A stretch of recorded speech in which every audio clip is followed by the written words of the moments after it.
A lot of people say, I'm spiritual, but I'm not religious.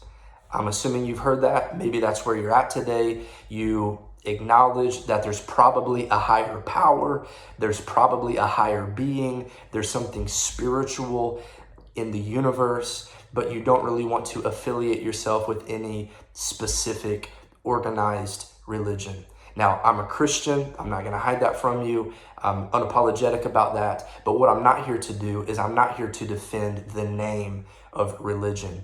In fact, I would readily admit and readily acknowledge to you that there have been a lot of people do a lot of bad things in the name of religion. I'm not here just to defend religion. What I would do, what I want to do, is I would defend the name of Jesus. I would defend the religion of Jesus.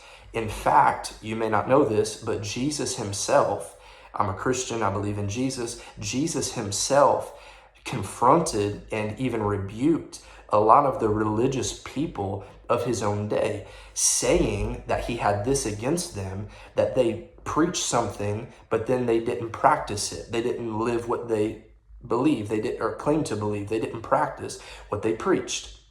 We would call that hypocrisy, and rightfully so. And the sad thing is that's still a thing today. There are still people who claim something in name only, and then they don't have the real thing. They don't have the reality of what they're claiming to have. And it can be dead religion. It can be hollow religion. It might not be real and it might not be true.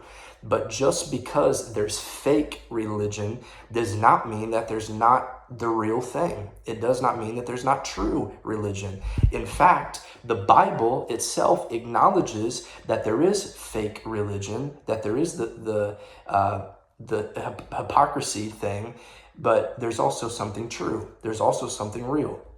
This comes from James, who is the brother of Jesus. He says in James 1, verse 26 and 27, if anyone thinks he is religious and does not bridle his tongue, he deceives his heart, and this person's religion is worthless. So he's saying if a person claims to be religious, but they don't actually have a change on the inside, they can't even control their own mouth, then that person's religion is fake. That person's religion is worthless, and they're actually deceiving themselves.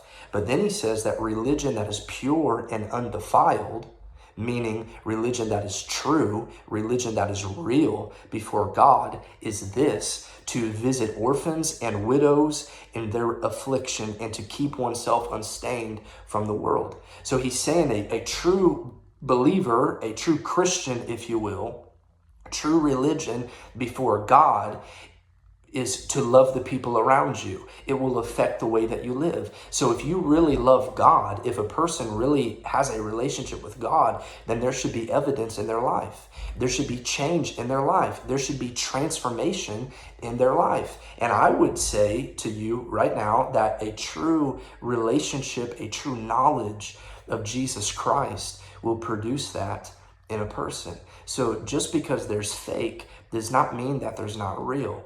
Don't settle for being spiritual but not religious because you don't want to have anything to do with organized religion. Jesus said, I am the way, I am the truth, I am the life. No man and no woman, no boy, no girl, nobody gets to God except through me.